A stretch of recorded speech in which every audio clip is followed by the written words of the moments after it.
This is pretty interesting. States can charge people for being inmates. You got one state charging people $50 a day for being incarcerated. And now that the Supreme Court has ruled that cities can arrest homeless people even if there are no shelter beds available, this is going to be pretty lucrative for for-profit prisons, arresting homeless people and then forcing them to pay for being arrested for being homeless, as well as anybody else who is arrested having to pay $50 a day to be arrested. I mean, how do they expect people to pay that while they're in jail when prisons either pay them a few cents an hour to outright nothing, forcing people to work? Investigations. It's a state law that most people don't even know about. The law allows the state to charge inmates $50 per day for their prison sentence, and this can go on for months, even years beyond their release date. Listen, I was on the Criminal Justice Committee for years, chaired the Criminal Justice Appropriations Committee, and I did not know this was the law. The financial burden is one that critics say will make it much harder for those inmates to become productive citizens when they get out. So I want that person to be a property owner. I want that person to pay property taxes and ad valorem taxes and help pay for the schools and the roads. I have.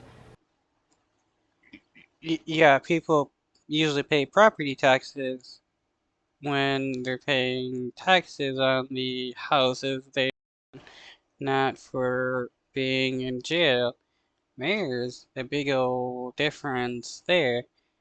But for-profit prisons and other prison owners, they love forcing people to pay to subsidize their prison so that they can make a profit. That's all they care about. The for-profit prison owners, they don't care about reducing crime.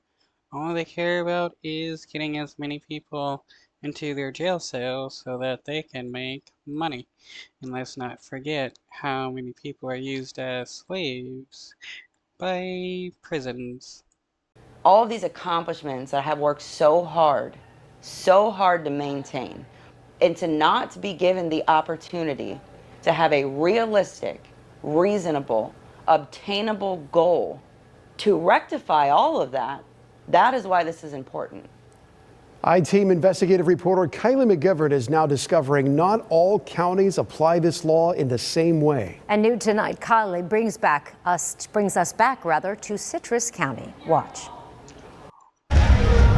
Friday mornings, this huge turnout today. Let's go this way. Is where you'll find Samuel Gorman. I haven't missed a week here in at least 2.5 years. You can find anything here from electronics, Apple products, to shoes. Searching for the best finds. Excuse me. After a fresh restock, $6 items he can resell.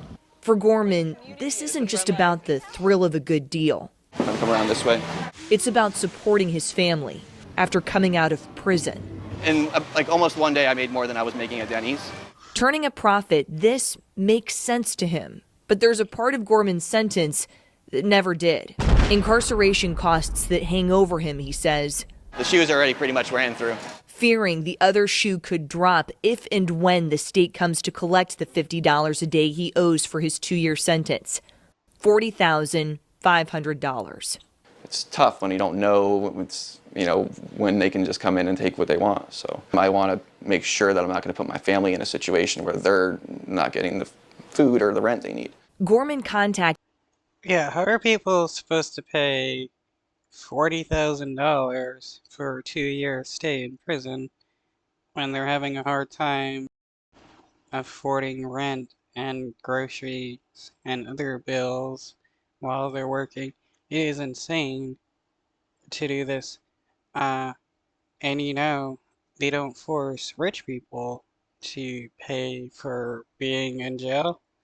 Rich people get to have it easy when they go to jail. Contacted us after seeing Shelby Hoffman's story, a woman who still owes $127,750 on a 7-year prison sentence, even though she was released in less than a year. To see somebody else with my situation was surprising. During his time at Okaloosa, Yeah, to be charged $127,000 for a year in jail, that is insane. But this is why for-profit prisons are so big. Corporate prisons is a big thing. They make billions of dollars. And they're able to sue states if those states don't fill their prisons with an adequate amount of inmates that their contract stipulates. Correctional Institution for drug-related charges. Gorman struggled to find others with incarceration costs included as part of their sentence. Like, finally, somebody else came up to me and was like, "Hey, I heard you got those fees too."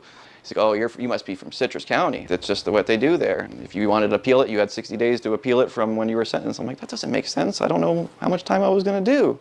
On top of that, but I was kind of double charged, and I always thought that was kind of crazy, where I could be at work release, giving them a good portion of my check every week to stay there, which is supposed to be for the rent of being there, but then I'm also being charged from the get-go $50 a day.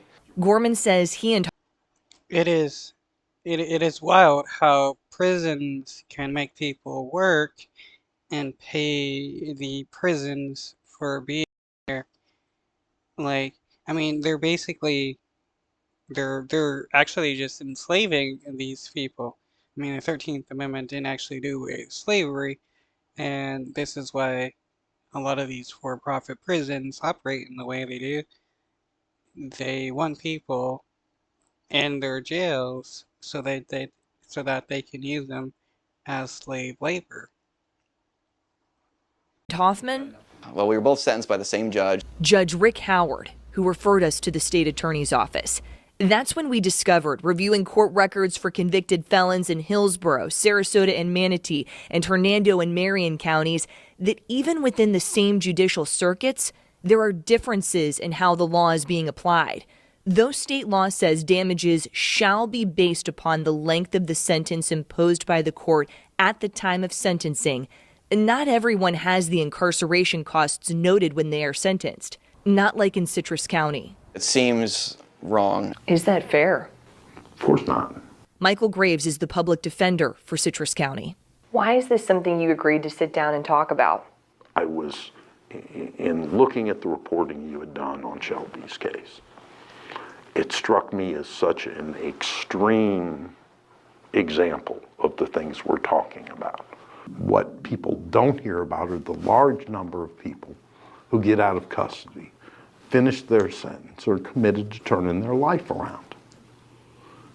And that's what society wants. When we looked, we saw during a 3-year time period across the whole state, just $80,000 was collected in these fees. What do you make of that? It doesn't work. I was surprised when I saw that in your reporting. I didn't know until then it was that small a sum of money. What good are we doing? Maybe we ought to raise the flag and say, "Uncle, this one didn't work." You got to give people a chance to come out and be right. That was a good deal today.